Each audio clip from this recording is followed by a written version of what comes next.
хочется сказать словами Карла Чапика.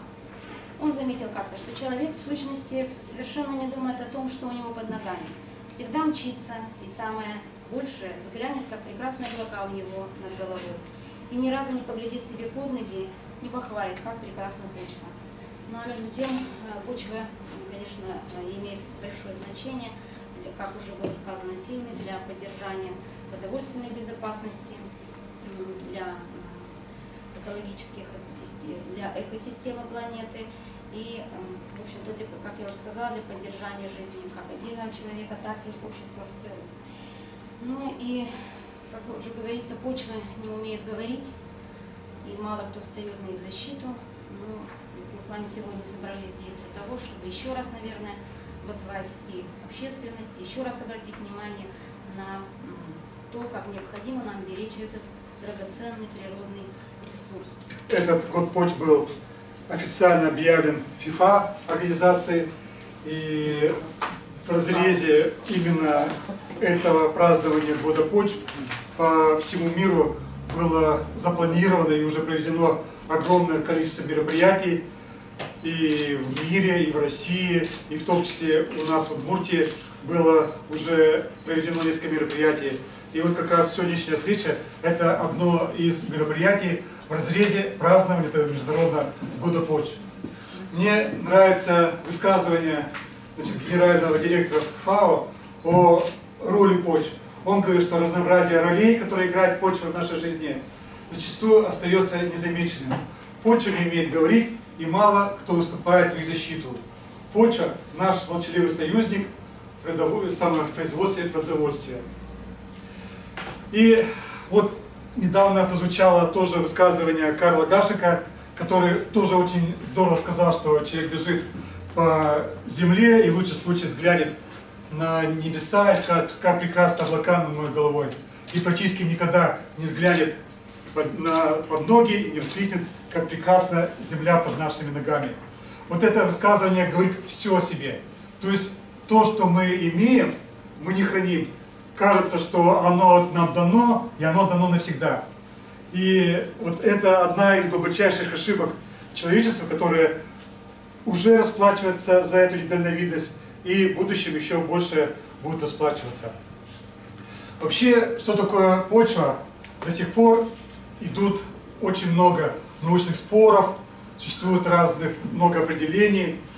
Действительно, вот как дать определение тем каким-то большим понятиям, которое всем ясно, и в то же время как определить. Вот как дать определение, что такое счастье, что такое добро, что такое любовь. Вот вроде все понятно, а попробуйте дать определение. Это до такой степени многогранные образы, что практически нереально дать всеохватывающее определение. То же самое касается почвы. Вот мы понимаем в принципе, что это такое. А когда это все перекладывать на научный язык, получается достаточно проблематично, потому что почва имеет огромное количество функций, и каждое определение дает определение какой-то одной из функций. Вот только есть официальных 5 определений классиков. Вот, например, наш выдающийся классик почвоведения Докучаев дал такое определение почвы, что почва – это любые дневные поверхностные горизонты самогорных пород, самоестественно измененные, совместное воздействие воды, воздуха и различных организмов, живых и мертвых. То есть вот в определении этой почвы он положил основу, факторы почвообразования, которые из поверхностных горизонтов горных пород постепенно превратили наши почвы.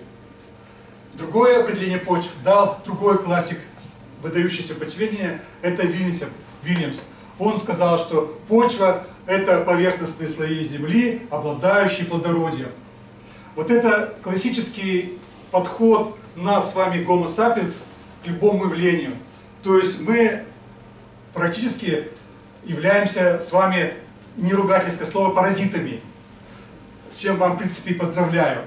Но это не потому, что мы такие плохие, а потому что по системе питания мы потребляем готовые органические вещества, перевариваем и получаем энергию. И вот это определение второе, как раз с точки зрения человека как самого паразита, потребителя. То есть значит, поверхностной земли, которая обладает плодородием. То есть плодородие — это способность почвы самоудовлетворять потребность растений. Но по большому почва никому ничего не обязана. Это мы наделяем вот этой обязанностью обеспечить нас с вами продуктами питания, сырьем. Она никому ничего не обязана. Это просто мы сами, делая вид, что мы господа природы, вменили эту функцию — нас кормить. Третье определение почвы, мне оно тоже довольно нравится. Оно рассматривает тоже, к сожалению, почву с точки зрения объекта нашего использования.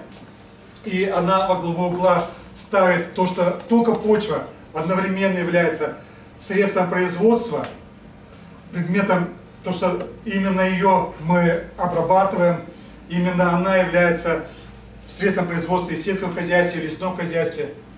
Второе, она одновременно является объектом приложения нашего труда, то есть именно ее мы обрабатываем, именно в нее вносим удобрения.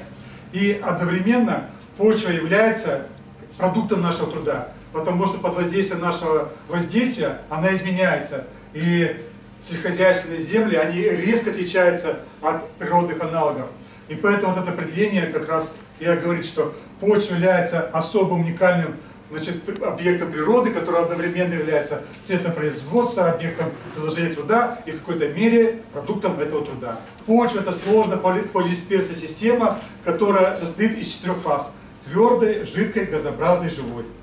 То есть она показывает, что почва — это единство 4 фаз: твердой — обломки минералов и горных пород, жидкий почвенный раствор, газообразный почвенный воздух и живой — это живые растения, микроорганизмы. И вот все эти 4 фазы находятся в тесном развитии, и нельзя сказать, что эта фаза главная, это второстепенно, они все главные. И именно единство и вот сочетание этих всех фаз как раз и обуславливает все уникальные свойства почвы, и в том числе обеспечит ее плодородие. По определению, это закончим, хотя определение достаточно больше. Сейчас немножко поговорим о функциях почвы. Их, по большому счету, есть научное определение функций почвы, их очень много. То есть химические, физические, физико-химические, санитарно-гигиенические функции почвы, это прописано. Я просто немножко с другой точки зрения показываю эти функции. Потому что вот это стандартно, это слишком долго, это часа на 1,5 функции описывают, потому что они бесконечные. А здесь просто коротенько. Значит, почва способствует поддержанию биоразнообразия нашей планеты и служит средой обитания порядка четверти всех биологических видов. Вот мы с вами видим только то, что располагается на поверхности. А на самом деле, если мы заглянем вот туда внутрь, там такое количество живых организмов, что их масса значительно превышает массу нашего, например, Homo sapiens. То есть четверть видов живет у нас внутри почвы и складывает определенную часть биоразнообразия нашей планеты. И поэтому вот это место обитания огромного количества видов, начиная с мельчайших микроорганизмов и кончая довольно больших представителей самых грызунов, например, мышей, котов и так далее, это все почва. Значит, почва играет огромную роль в круговороте углерода. Почва способствует противодействию изменению климата и адаптации к ним.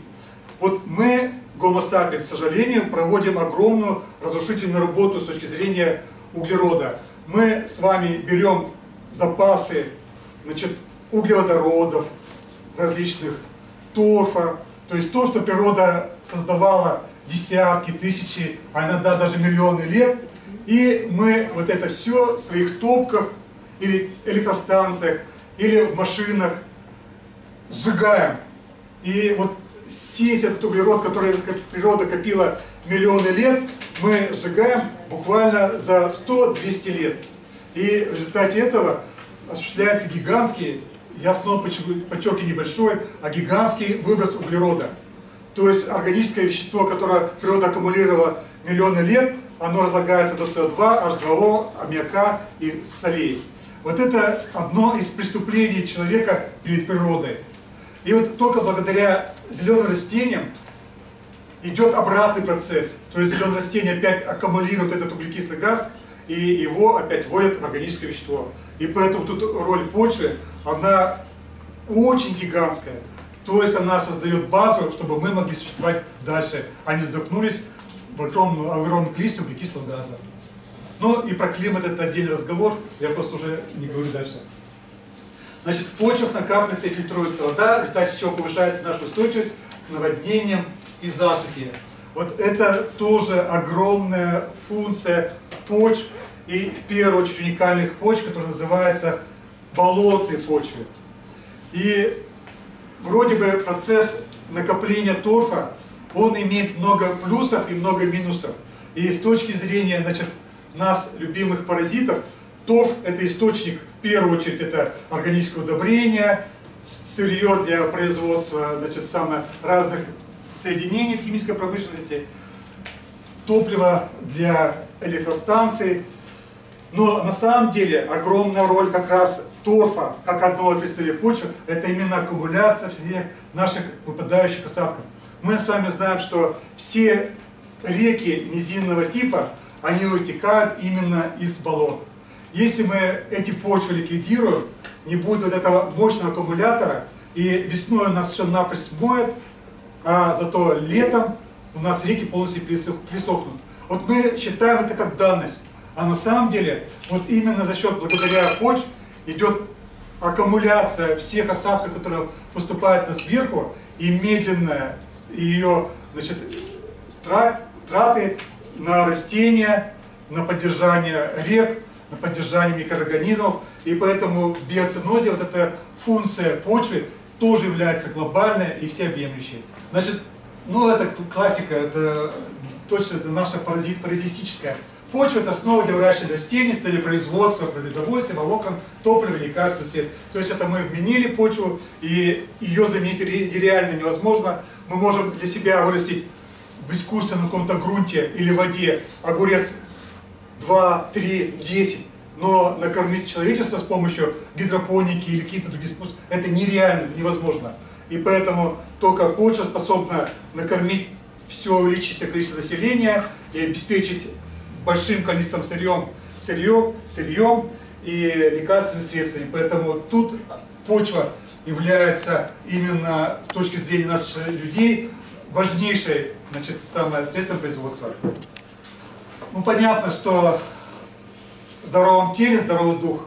Если почва будет здоровая, то мы будем получать экологически чистую продукцию и будем получать и наше население здоровое, и будем выращивать, значит, кого мы выращиваем с хозяйства животных.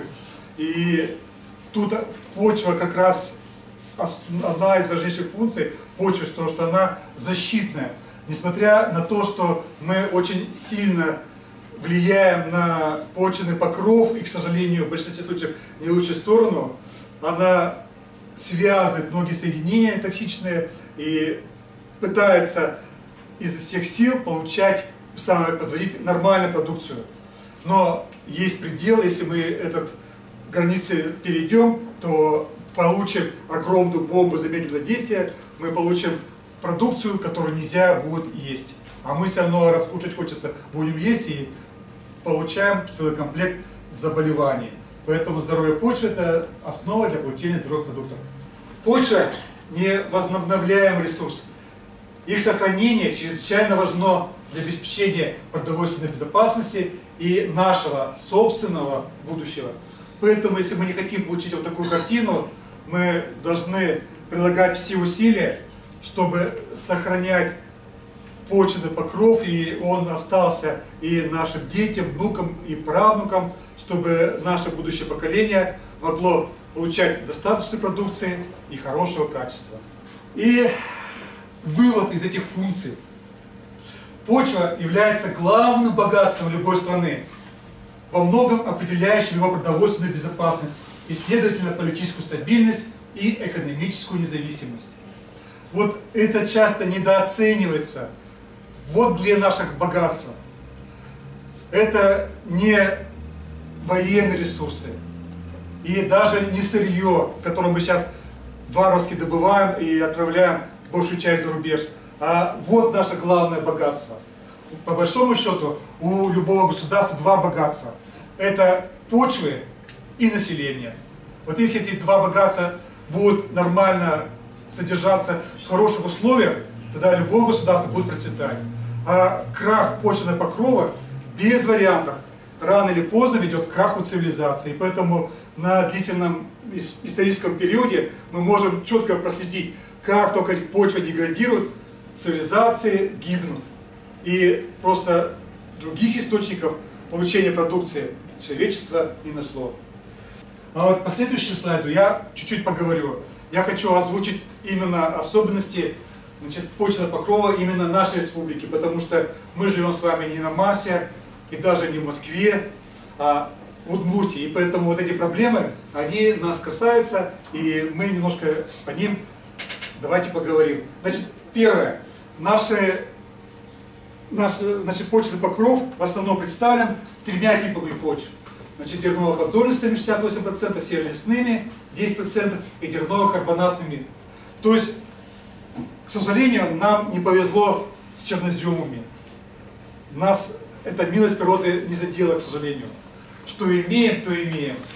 И вот эти три почвы, особенно дерново-подзолистые, они имеют целый комплекс свойств, к сожалению, неблагоприятный. Но, как говорят, мать не выбирает, и поэтому мы, раз здесь родились, мы должны с ними работать.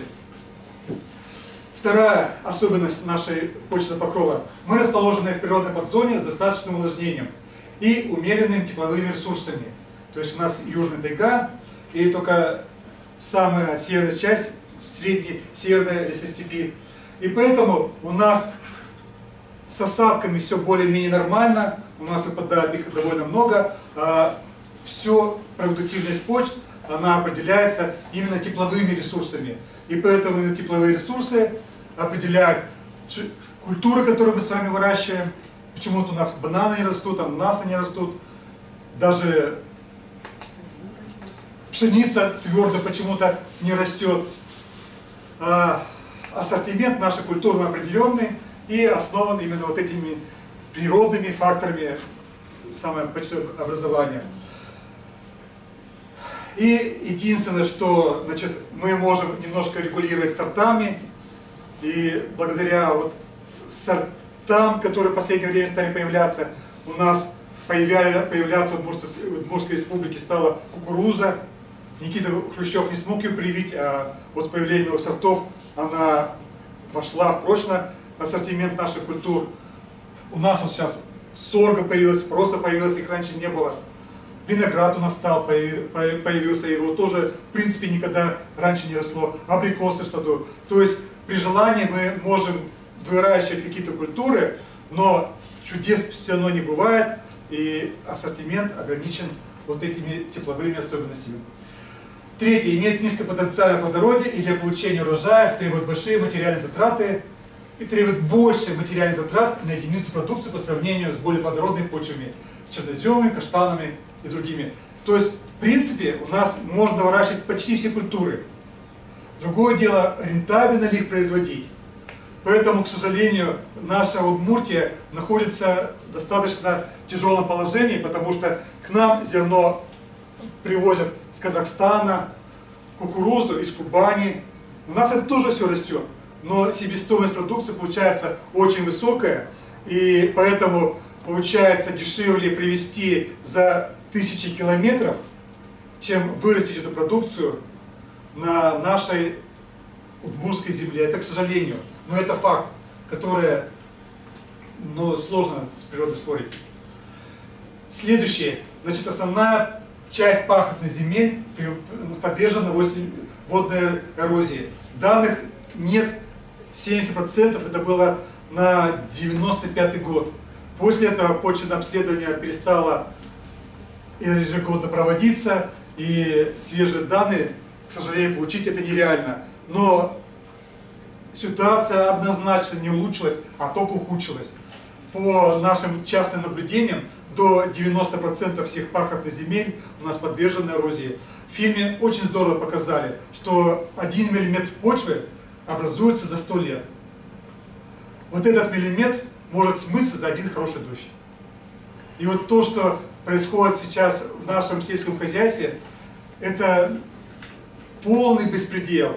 И вот даже на моем коротком сроке, 20 лет, который наблюдаю почвенный покров, те участки, которые раньше были не смыты или слабо смыты, в настоящее время уже средне смыты.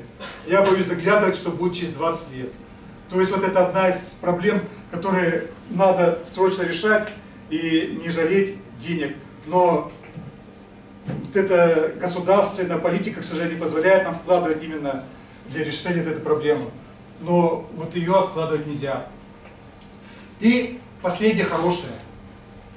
Значит, нельзя сказать, что наши почвы плохие. Есть такая хорошая поговорка, что нет плохих почв, есть плохие хозяева. Поэтому при нормальной агротехнике мы можем получать высокие урожаи и даже достаточно низкой себестоимостью. Тем более, что у нас есть ряд культур, которые в других природных зонах растут хуже. Это озимая рожь, наш любимый картофель и лен. Поэтому в наших руках, в принципе, есть все возможности для повышения продовольственной безопасности нашей страны. Я очень рада вообще, что мы здесь собрались. Многие студенты здесь, наверное, не бывали. Выставка достаточно представительная, я думаю, все придут и посмотрят. И некоторые вот исторические издания для меня и тоже новые, и я с большим интересом их тоже посмотрю. Так что история, она имеет достаточно глубокие корни. Я более о современном периоде хочу сказать. Ну, здесь сказано, что кафедра агрохимии и почвоведения, она Ижевского сельскохозяйственного института, а сейчас Академии, она стала определенным центром развития науки о почвах.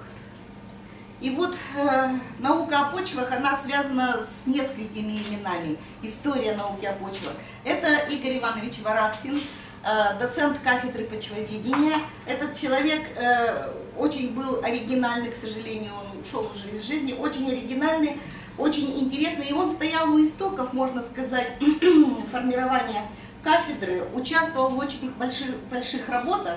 И его имя вошло, значит, в раздел, есть такой, значит, многотомник, в нескольких томах издано издание «Агрохимическая характеристика почвы СССР», и там раздел, который посвящается Удмуртской республике, его подготовили наши ученые, вот в том числе Игорь Иванович Вараксин, и дальше будет еще Вячеслав Павлович Коврига. И эти же люди, они стояли у истоков создания почвенной карты, может быть, не первой, как я написала, оказывается, есть тут очень древняя карта, достаточно древняя, но такой первой подробной, основательной почвенной карты.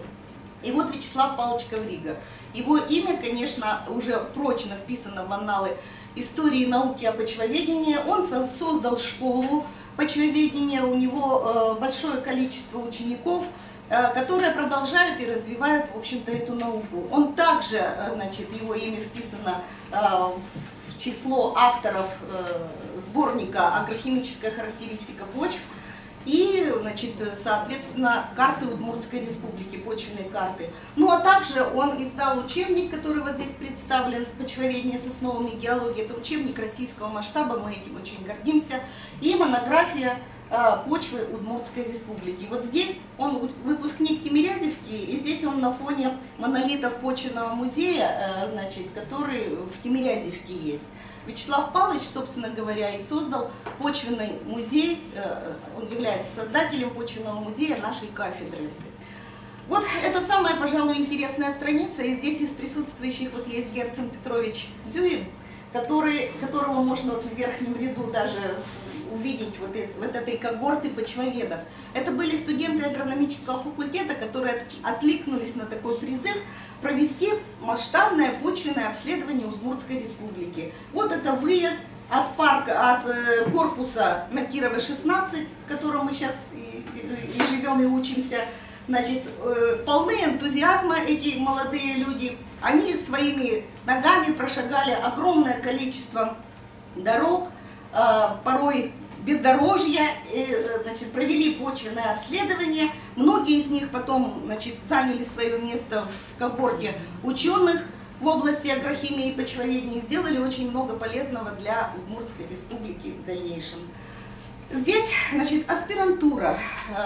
Вячеслав Павлович Коврига, он тогда был доцент, создал научную школу по почвоведению, он подготовил, сейчас могу ошибиться, около 15 диссертаций кандидатских и 4 докторских, включая свою собственную, все это в области почвоведения. Агрохимию, науки, вот агрохимия и почвоведение, они дружно живут рядом, дополняют друг друга. Школа научная по агрохимии была создана, значит, Игорем Павловичем Дерюгиным. Здесь он тоже на фотографии присутствует. И его ученики продолжили агрохимические исследования. И в настоящее время исследований в области агрохимии школу научную возглавил Александр Степанович Башков, который вот здесь на фотографии еще всего только аспирант Игоря Павловича Дерюгина. Ну вот почвенный музей. Если, студенты наши, конечно, знают, это визитная карточка нашей академии, мы гордимся этим почвенным музеем, это он уже после реставрации. А у истоков стоял Вячеслав Павлович Коврига, Игорь Иванович Вараксин. Музей уникален, он действительно уникален, потому что собрание монолитов, почв всех географических зон, наверное, в республике нигде так широко не представлено. И он не просто такой демонстративный, значит, конечно же, мы приглашаем и студентов, и школьников, мы никогда не отказываемся от экскурсий. Все преподаватели нашей кафедры гордятся этим и с удовольствием рассказывают. Вот. Но он и несет образовательную функцию. То есть здесь студенты наши, значит, проходят ряд разнообразных дисциплин. Вот в середине на столах как раз рабочие монолиты почв, с которыми работают студенты. Поэтому, значит, я думаю, что если кто-то решится к нам прийти и посмотреть этот почвенный музей, мы будем рады таким гостям. Ну вот, значит, у нас же образовательное учреждение, поэтому мы действительно преподаем ряд дисциплин, и вот студенты у нас в том числе по направлению агрохимии и агропочвоведения более глубоко изучают именно почвы, а свои теоретические знания они закрепляют на практике. Что такое почвенный разрез? Почвоведы знают не понаслышке, это не так просто его правильно выкопать. Вот Андрей Викторович тут мастер-класс, доктор наук, показывает, как правильно орудовать лопатой, а здесь уже студент почвенный разрез закладывает полномасштабный. Ну вот это те книги, которыми мы гордимся и которые вы здесь можете увидеть. Несколько слов, буквально несколько слов об одном из направлений в области почвоведения. Это, значит, магнитные свойства почв. Мало кто задумывался, что почвы, оказывается, еще обладают свойствами магнитности. Значит, такая идея посетила в свое время Вячеслава Павловича Коврига и Анатолия Александровича Лукшина. Вот они возглавили лабораторию магнетизма почв. Это агрофизика, в области агрофизики. И те сотрудники, которые здесь представлены, они были, в общем-то, в числе первооткрывателей. Они, значит, разрабатывали вот методы оценки магнитных свойств, их практическое приложение, и вот те результаты, которые они получили, они, в общем-то, до сих пор используются. К сожалению, у нас в академии сейчас не нашлось человека, который бы продолжил вот эту линию, но в других вузах, в других научных учреждениях продолжают этот раздел агрофизики и ссылаются при этом на наших сотрудников, как вот стоящих у истоков этого раздела. Ну, дальше несколько современных таких проблем, чем занимаются сотрудники нашей кафедры, в какой области. Вот. Ну, в тесной связи, конечно, с коллегами из Удмуртского НИИ сельского хозяйства и с сотрудниками агрохимцентра, значит, Удмуртский. Вот одна из проблем, которую мы рассматриваем, это проблема рекультивации нефтезагрязненных почв. Здесь у нас такие основополагающие исследования провел Андрей Викторович Леднев, издал ряд книг, они тоже здесь представлены, и его ученик Дмитриев Алексей Валентинович, он тоже здесь присутствует. Просто это продолжатели школы Вячеслава Павловича Коврига. Вячеслав Павлович ныне здравствует, но он отошел уже в какой-то степени от дел, а ученики продолжают его работу. Проблема залежных земель. У нас продолжается эта работа. Это одна из таких острых проблем в настоящее время в Удмуртской республике. Значит. И мы еще работаем в области экологии городских почв. У нас там работает доцент почвенный. Ну вот я уже сказала, что агрохимики с почвоведами, наверное, нераздельно все-таки живут. Потому что основная цель агрохимиков – это не только, как Андрей Викторович сказал, получение там для себя любимых какого-то урожая с хорошим качеством. Слово паразит мне, правда, не нравится, мне нравится слово потребитель. Мы все-таки потребители с вами, да? Вот.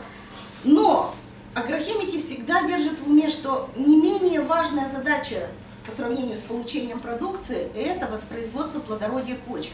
Причем желательно, чтобы оно было не просто воспроизводством, а расширенным воспроизводством. То есть надо постараться силы все бросить на то, чтобы улучшить плодородие почв. Но, к сожалению, это сейчас не очень хорошо получается. Есть такое понятие, как диспаритет цен в сельскохозяйственном производстве. И все вы знаете, что горючее стоит дорого, удобрения минеральные тоже стоят дорого. Органические удобрения почти не вносятся. Почему? Потому что затраты большие на это. Что у нас навоза не стало? Нет, фермы обложены этим добром, этим богатством, птицефабрики задыхаются, не вносят, потому что это надо вывести, потом разбросать, потом нужно заделать. На это требуются большие энергетические затраты.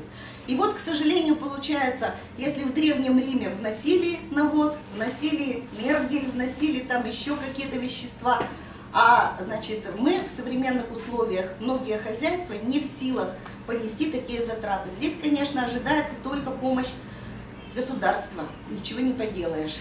Зерно стоит дешево, горючее стоит дорого. При этом все хотят есть 3 раза в день, да, и хорошего качества продукции. Поэтому агрохимики, вот школа Александра Степановича Башкова и названные тут его ученики, коллеги, они как раз ведут исследования в области правильного применения агрохимикатов, органических, минеральных удобрений, мелиорантов, это известкование, проблема известкования у нас тоже сейчас притормозилась, почв кислых очень много, культурные растения не могут выдать потенциал, даже самые хорошие сорта, они не могут выдать потенциал своего сорта, если их будет лимитировать, ограничивать какой-то фактор. И зачастую этим фактором является как раз кислая реакция. Поэтому эту проблему мы тоже достаточно активно развиваем. Ну и использование каких-то новых, значит, удобрительных материалов, о которых тоже мы, значит, можем впоследствии рассказать. Здесь просто приведены основные направления работы, значит, нашей кафедры, по каким направлениям мы работаем. Зачастую, конечно, приходится доказывать о необходимости того или иного направления. Так, например, значит, то, что в республике практически отказались от известкования, приходится отстаивать, убеждать, что это очень важно, что это очень нужно. А о необходимости применения минеральных удобрений тоже приходится доказывать. Ну, есть, конечно, очень большой ряд людей, которые отрицательно настроены против минеральных удобрений. Но ведь все действительно должно находиться в пределах нормы. Если мы засыплем растение аммиачной селитрой, оно умрет просто-напросто. А если мы весной, вот после схода снега, подкормим озимые культуры небольшим количеством той же самой аммиачной селитры, вы, наверное, многие наблюдали, буквально 3 дня пройдет, и этот лужок зазеленел, растения окрепли, ведь в почве в этот момент азота нет совсем.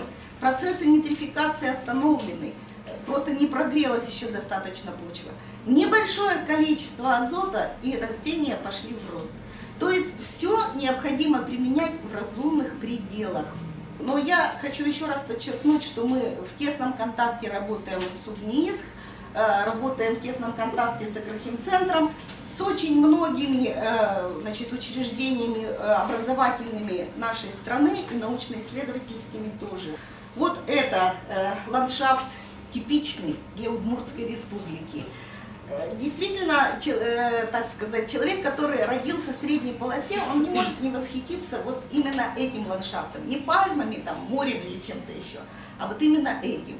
И важнейшим составляющим этого ландшафта является как раз почва. Спасибо за внимание. Немножко постараюсь рассказать о том, в каком же состоянии сейчас находится наша почва. Много было сказано. И Андрей Викторович сказал, что эродированность мы сейчас не определяем. И Татьяна Юрьевна сказала о том, что большое внимание и уже давно как бы уделялось изучению почв. Агрохимическая служба в Удмуртской республике была создана в 1964 году. И вот на протяжении более уже 50 лет, вот, в принципе, ведется обследование, агрохимическое обследование наших земель, земель сельскохозяйственного назначения. За этот период было сделано, проведено уже более 7 полных циклов агрохимического обследования. Были обследованы почвы, значит, всех районов, землепользователей. В настоящий момент местами начат 8-й цикл обследования, но тоже, как и везде, наверное, существует ряд причин, почему мы в настоящее время не можем проводить полностью обследование так, как мы хотели бы. Вот основные документы я вот сюда вынес, на основании которых мы проводим агрохимическое обследование почвы. Основной федеральный закон 101 о государственном регулировании и обеспечении плодородия земель сельскохозяйственного значения. Он предусматривает и прописывает, значит, информацию такую, что все землепользователи должны проводить, знать состояние свое, агрохимическое состояние своих земель, вне зависимости от того, собственности эта земля, в аренде или там еще в каких-то видах других собственностей, скажем так, да. Раньше, значит, проводилось это все за счет федерального бюджета, то есть финансирование оно шло, и в принципе проблем не было. Ежегодно нами где-то обследовалось до 200 тысяч гектар ежегодно. В настоящее время обследуется порядка 30-40 тысяч гектар. Вот приказ Минсельхоза Российской Федерации за номером 150 как раз говорит об утверждении порядка государственного учета показателей. То есть он прописывает те показатели, которые должны проводиться, агрохимическое обследование должно проводиться по этим показателям. Показателей этих очень много, в том числе и определение радированности, определение залесенности, засоренности посевов и так далее, много физических факторов. В том числе определение остаточного количества пестицидов, остаточного количества солей тяжелых металлов, радиологических показателей. То есть перечень очень большой.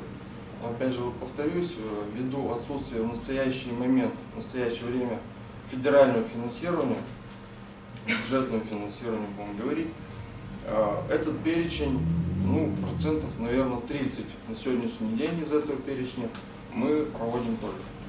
Это основные агрохимические показатели, в том числе и микроэлементы. На пестициды, на радиологические показатели, на тяжелые металлы, к сожалению, на сегодняшний день мы не проводим. Обследование не проводим. Ну и существуют федеральные и региональные целевые программы, в рамках которых работаем. Вот до 2014 года у нас была республиканская целевая программа по сохранению плодородия почвы в Удмуртской республике. Но в 2014 году, к сожалению, ее закрыли. И с 2015 года, вот с этого года, мы работаем в рамках просто положения о субсидировании работ на агрохимическое обследование. То есть как это в принципе все выглядит. То есть любой землепользователь, возьмем любое хозяйство в районе, имея или в собственности, или в аренде какую-то землю, должен опять же, по закону 101, должен проводить агрохимическое обследование. Он подает заявку, мы проводим ему агрохимическое обследование. Там дальше остановлюсь, что он такие мероприятия должен проводить не реже, чем раз в 5 лет. Мероприятие, в принципе, не из дешевых. Поэтому, когда раньше все проводилось за счет средств федерального бюджета, в принципе, вот, как я сказал, проблем не возникало. Сейчас же возникают проблемы. Даже несмотря на то, что вот положение субсидирования позволяет хозяйствам 80% от затрат возместить, но тем не менее, вот, не все у нас бывают и платежеспособные хозяйства, ну и ряд других причин, которые этому не способствуют. Вот немножко представлю информацию по состоянию на 1 января 2015 года по агрохимической характеристике пахотной угодий. Вот здесь представлен 25 наших районов. То есть вот вы можете увидеть годы последнего тура агрохимического обследования. То есть вот по данным Министерства сельского хозяйства Удмуртской республики на 1 января у нас представлено 1 382 000 гектар. Из них мы обследовали, то есть по последним турам агрохимического обследования 766 тысяч гектар. И вот опять ссылаясь на приказ Минсельхоза, что информация считается достоверной в течение 5 лет, можно сказать, что процентов 20 у нас 260 тысяч гектар. Информация на этих 260 тысяч гектар является всего лишь достоверной. То есть вот на сегодняшний день какая у нас складывается картина. Ну и вот можно посмотреть по основным показателям: кислотность, фосфор, калий и содержание органического вещества. То есть средние показатели по Удмуртской республике, какие мы имеем. Кислотность 5,5 единиц pH, фосфора 110 мг на килограмм, калия 121 и органического вещества 2,6%. Но поскольку, опять же, говорю, что вот информация, да, мы говорим о том, что достоверность на 260 тысяч гектаров, то есть можно говорить о том, что кислотность уже, она не 5,5, если брать всю республику, то я думаю, что и ниже даже 5 единиц pH. Вот по данным Министерства сельского хозяйства, опять вот, привел такую диаграммку, которая вот наглядно показывает применение средств химизации. Когда у нас в 80-е, 90-е годы активно шло применение средств химизации, вот можем посмотреть, как у нас проводили изыскивания, до 150 тысяч гектар проводили ежегодно. На сегодняшний день, можно сказать, изыскиваний и фосфорирования, таких как методов агрохимических приемов, у нас в принципе в республике нет. Вот. По внесению минеральных удобрений тоже, вот вы можете посмотреть, как идет снижение. Но опять-таки это средние цифры, то есть хозяйства есть такие, что и несколько лет вообще ничего не вносят.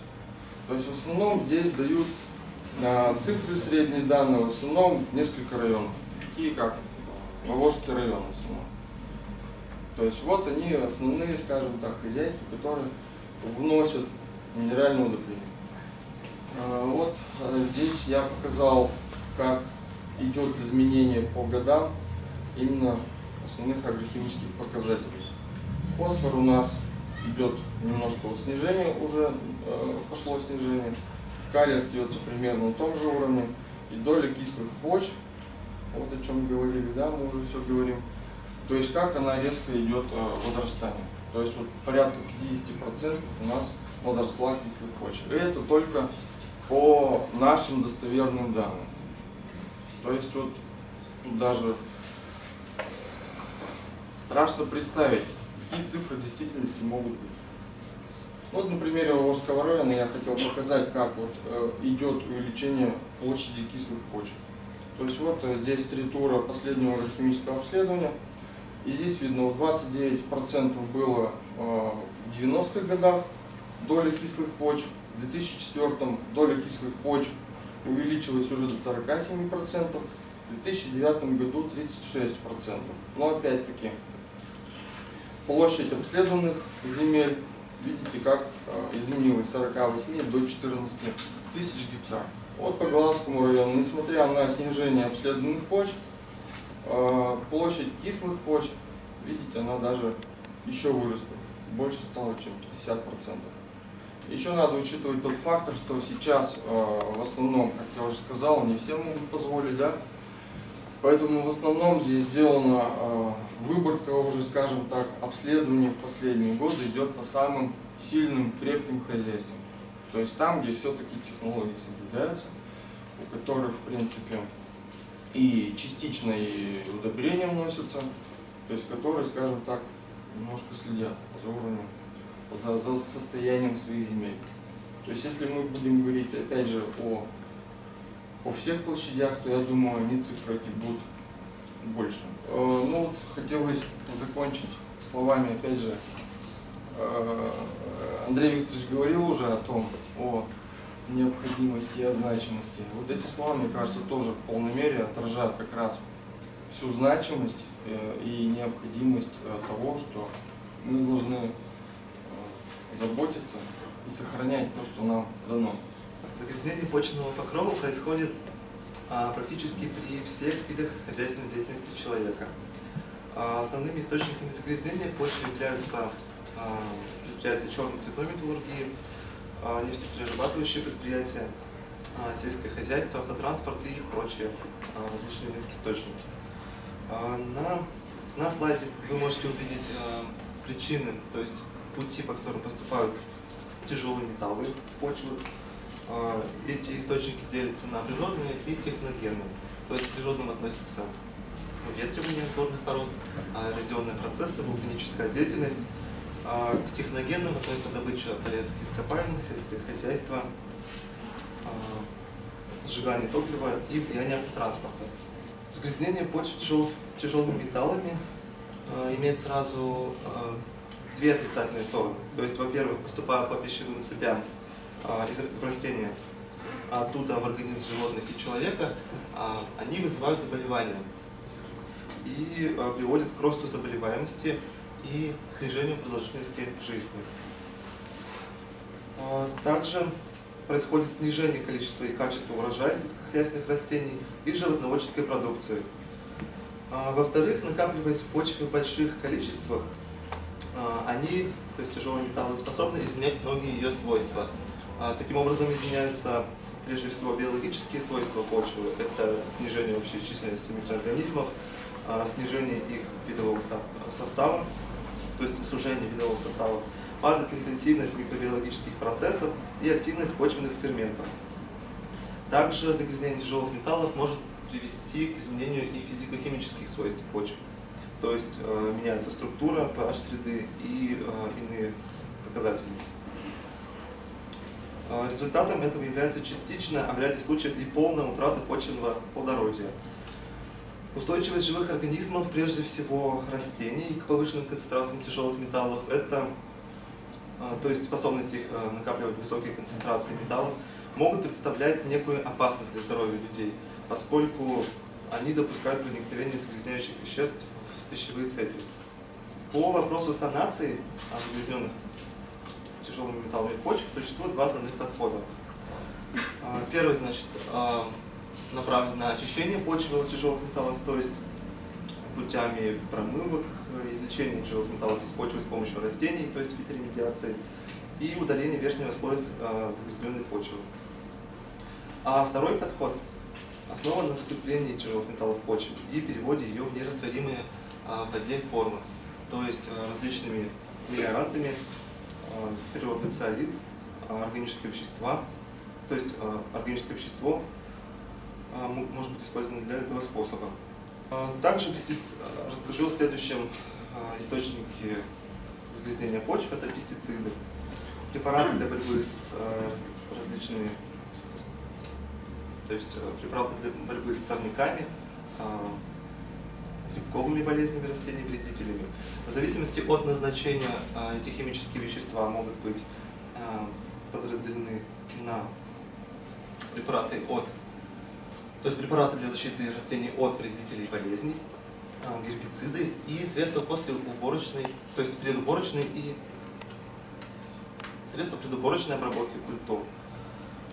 Первая группа наиболее широко представлена, наиболее обширно. Чаще всего применяются инсектициды.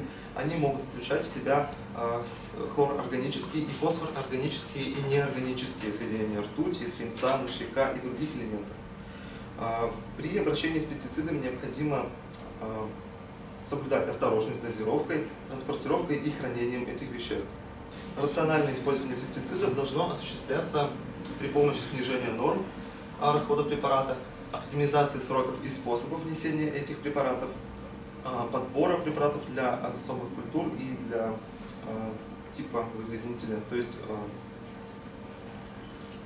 подходящего под определенную культуру, и сокращение обработок на основе учета экологических и экономических пород вредоносности. Хорошо также использовать биологические средства защиты растений, которые в настоящее время широко представлены на рынке, и устойчивых к болезням и вредителям сортов. Одним из важных источников загрязнения почвы является нефть. Она представляет собой смесь углеводородов и состоит из тысячи индивидуальных органических веществ, которые являются сами по себе токсикантами.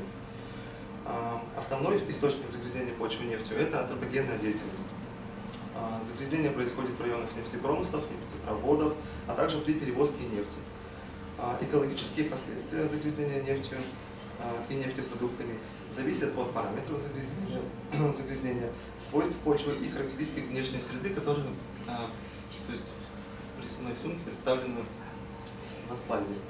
На следующем слайде представлены более конкретные группы факторов. К первой группе факторов относится химическая природа загрязняющих веществ, концентрация, срок от момента загрязнения. То есть наибольшей проникающей способностью обладают легкие фракции, которые капиллярными силами затягиваются внутрь почвы до 1 метра. Будучи загрязненной, такая почва может очиститься сама. То есть, поскольку такие фракции обладают низкими температурами кипения и легко окисляются и испаряются. Тяжелые фракции, битумные, они проникают глубже до 12 сантиметров, то есть всего до 12 сантиметров, и при нормальной температуре это твердые аморфные вещества, которые образуют твердую корку на поверхности почвы. Они застывают, соответственно, и такое загрязнение не может быть ликвидировано естественным путем. Ко второй группе факторов принадлежат структура почвы, гранулометрический состав, влажность почвы и активность микробиологических и биохимических процессов почвы. Чем крупнее частицы почвы, тем легче нефть и нефтепродукты проходят в нижние ее слои. Влажная почва отталкивает гидрофобные нефть и нефтепродукты, поэтому препятствует ее впитыванию.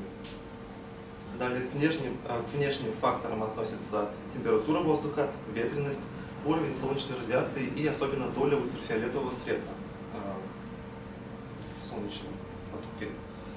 Чем выше температура воздуха, тем выше скорость окислительных процессов. Соответственно, легкие фракции испаряются, тяжелые окисляются, и зимой при отрицательной температуре большинство тяжелых фракций переходят в твердое состояние и не окисляются совсем.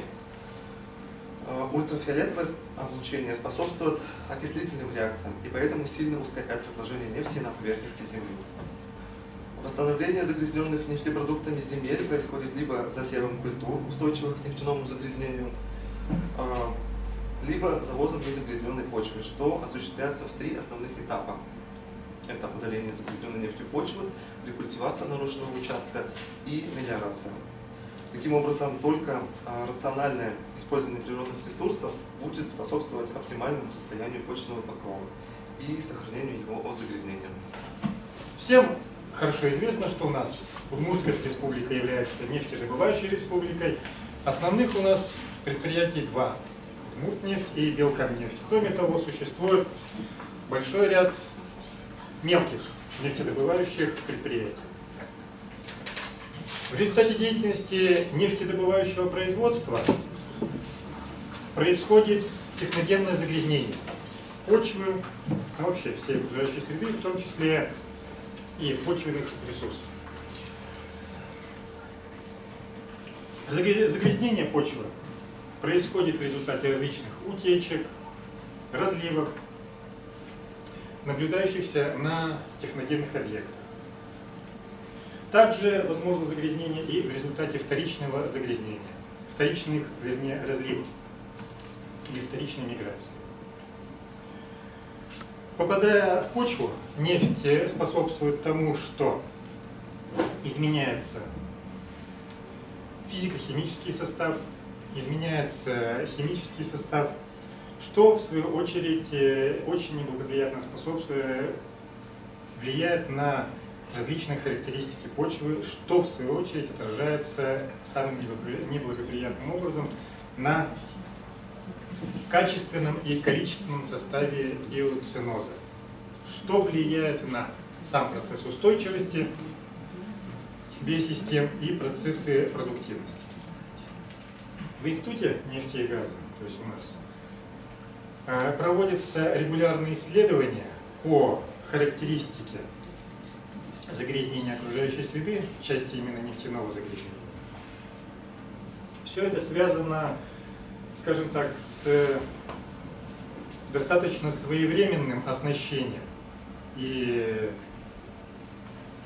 это оснащение пришло как раз вовремя, современным оснащением современного оборудования, спектрометры, спектрофотометры.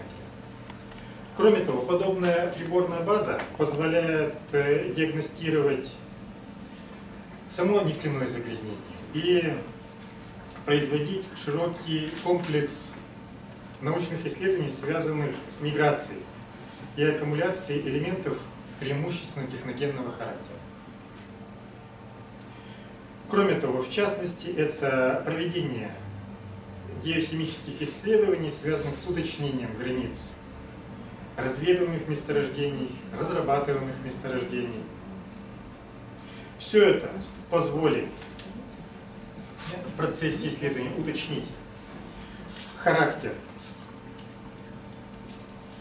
изучения границ техногенного загрязнения, позволит провести 3D-моделирование месторождений нефти и газа, и в том числе в части картирования элементов, которые можно обнаружить в процессе техногенного загрязнения окружающей среды при разработке и при эксплуатации нефтегазовых месторождений.